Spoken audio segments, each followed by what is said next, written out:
सोचिए, क्या हो जब हमारी सबसे बड़ी जरूरत का जवाब एक भयानक सपना बनकर सामने आए। आज हम बात करेंगे सिलेंडर कहानी की, एक ऐसे छोटे से कस्बे रामपुर की जो एक खौफनाक हकीकत में फंस गया था। चलिए इस कहानी के रहस्य को परत दर परत खोलते हैं। इस पूरी कहानी की जड़ ना एक ऐसी सीधी साधी लेकिन बहुत ही खतरनाक समस्या है, भूख। रामपुर नाम के इस कस्बे में 3 महीने से किसी घर में चूल्हा नहीं जला है। जरा सोच कर देखिए उस सन्नाटे को, जब बच्चों के पेट खाली हों और खाना पकाने का दूर दूर तक कोई जरिया न हो। बस इसी एक सवाल में उस पूरे कस्बे की बेबसी छिपी है, और आने वाले खौफ की आहट भी। तो कहानी का पहला अध्याय हमें रामपुर की घुटती हुई उम्मीदों से मिलवाता है। यहाँ के लोगों की जिंदगी दांव पर लगी है, और हमारा जो मुख्य किरदार है सुरेश, वो इस नाउम्मीदी के बीच अपने भूखे परिवार को देख रहा है। उम्मीद की लौ अब बस टिमटिमा रही है, बुझने ही वाली है। देखिए, रामपुर में ना घर घर में भूख का सन्नाटा पसरा हुआ था। 3 महीने हो गए थे। सुरेश के बच्चे गुड्डू और मुन्नी भूख से रो रहे थे। पूरा का पूरा कस्बा गैस एजेंसी के बाहर बस एक अफवाह के सहारे रात काट रहा था कि शायद, बस शायद आज रात सिलेंडरों का ट्रक आ जाए। और फिर रात के ठीक 1 बजे, जब उम्मीद लगभग दम तोड़ चुकी थी, दूर 2 रोशनियां चमकीं। ट्रक, वो भी सिलेंडरों से लदे हुए 2 बड़े बड़े ट्रक। बस एक ही पल में कस्बे की वो खामोश निराशा खुशी की गगनभेदी चीख में बदल गई, जैसे उनकी दुआ कबूल हो गई थी। अब हम कहानी के उस मोड़ पर आते हैं जहां कस्बे की समस्या का हल तो मिल जाता है, पर कुछ ऐसे अजीब संकेतों के साथ जिन्हें खुशी के मारे सब के सब नजरअंदाज कर देते हैं। ये एक बहुत ही रहस्यमयी डिलीवरी थी। भीड़ तो जैसे ट्रकों पर टूट ही पड़ती है। हर कोई सिलेंडर उठा रहा है, लेकिन कुछ बहुत अजीब था। कोई पैसे नहीं मांग रहा था। सबके लिए सिलेंडर थे, एक भी कम नहीं पड़ा। और फिर किसी का ध्यान गया, ट्रक के इंजन बंद थे, कोई आवाज नहीं, और ड्राइवरों का केबिन बिल्कुल खाली। और जब सुरेश ने किसी से पूछा कि भाई ये ट्रक लाया कौन, तो जवाब क्या मिलता है? क्या फर्क पड़ता है, सिलेंडर तो मिल गया ना। बस ये एक लाइन ही पूरे कस्बे की हालत बयां कर देती है।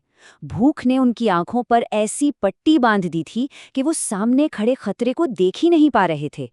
तो ठीक है, अब कहानी के उस हिस्से में चलते हैं जहां चीजें अजीब से बदलकर भयानक होने लगती हैं।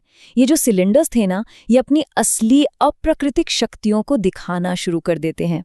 रामपुर में चमत्कार होने लगे, लेकिन ये बड़े अजीब थे। दूसरे ही दिन लोगों ने देखा कि गैस कभी खत्म ही नहीं होती। सिलेंडर हमेशा भरे के भरे रहते। तीसरे दिन बीमार ठीक होने लगे। 2 महीने से बिस्तर पर पड़े तिवारी जी खेतों में काम करते दिखे। 5वें दिन तक तो पूरे कस्बे में एक अप्राकृतिक, एक बनावटी सी खुशी फैल गई। कोई दुखी नहीं, कोई दर्द नहीं। और 7वें दिन तक लोग अपने सिलेंडरों को गले लगा रहे थे, जैसे वो उनके परिवार का हिस्सा हों। लेकिन जहां पूरा कस्बा इस चमत्कार का जश्न मना रहा था, वहीं सुरेश के दिल में एक अजीब सा खौफ घर करता जा रहा था। उसे अंदर से महसूस हो रहा था कि सब कुछ ठीक होकर भी कुछ बहुत ज्यादा गलत है। इस बनावटी खुशी के शोर में शायद वो अकेला था जो आने वाले तूफान की खामोशी को सुन पा रहा था। और फिर डर का पहला संकेत सुनाई देता है। सुरेश का बेटा गुड्डू कहता है कि सिलेंडर से आवाजें आती हैं, जैसे कोई फुसफुसा रहा हो, एक स्स की धीमी आवाज। सुरेश पहले तो इसे गैस की आवाज कहकर टाल देता है, लेकिन शक का एक बीज उसके मन में बोया जा चुका था। और यही बात हमें कहानी के क्लाइमैक्स पर ले आती है। अब सुरेश इन अजीब संकेतों को और नजरअंदाज नहीं कर सकता था। उसने फैसला किया कि वो अपने हाथों से इस भयानक सच को उजागर करके रहेगा। अब सुरेश की हिम्मत जवाब देने लगी थी। उसने फैसला किया कि वो खुद इसकी जांच करेगा। सबसे पहले उसने सिलेंडर को बस छुआ, और वो गरम था।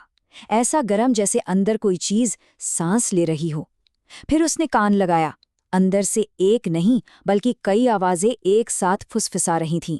और जब उसने ये बात अपनी पत्नी कमला को बताई, तो वो एक अजीब सी भूखी आंखों और एक गैर इंसानी ताकत से उस सिलेंडर को बचाने लगी। अब तो हद हो गई थी। 8वीं रात को सुरेश ने पक्का फैसला कर लिया। उसने पाइप रेंच उठाया और सिलेंडर का मेन वॉल्व खोलने लगा।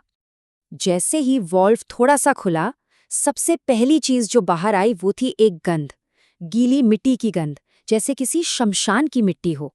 अब डर सिर्फ महसूस नहीं हो रहा था, उसे सूंघा भी जा सकता था। और अंदर का नजारा वो तो और भी भयानक था। गैस नहीं थी, बल्कि एक गीली, काली और सांस लेती हुई कोई चीज थी। एक ऐसा मांस जिसका कोई आकार नहीं था, जो धीरे धीरे हिल रहा था। और फिर उसने जो देखा, उसने उसकी रूह तक कंपा दी। उस काले हिलते हुए मांस के अंदर जाने पहचाने चेहरे थे, वो ठीक हो चुके गांववालों के शांत मुस्कुराते हुए चेहरे उस मांस के अंदर से उसे घूर रहे थे। तब जाकर सुरेश को असली सच समझ आया। ये सिलेंडर गैस नहीं, जिंदगियां दे रहे थे और बदले में आत्माएं ले रहे थे। वो धीरे धीरे लोगों की पहचान, उनके दुख, उनकी इंसानियत सब कुछ खा रहे थे और पीछे छोड़ रहे थे बस एक खाली, मुस्कुराता हुआ खोल। तो चलिए अब कहानी के अंजाम पर चलते हैं और देखते हैं कि ये सुरेश और पूरे कस्बे के लिए कैसे एक भयानक अंत तक पहुंचती है। हम सब खुश हैं, तुम भी खुश हो जाओ।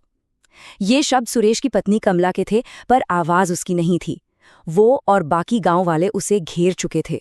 अब कमला सिर्फ एक खाली शरीर थी, जिसके अंदर से पूरे कस्बे की एक सामूहिक भयावह आवाज बोल रही थी।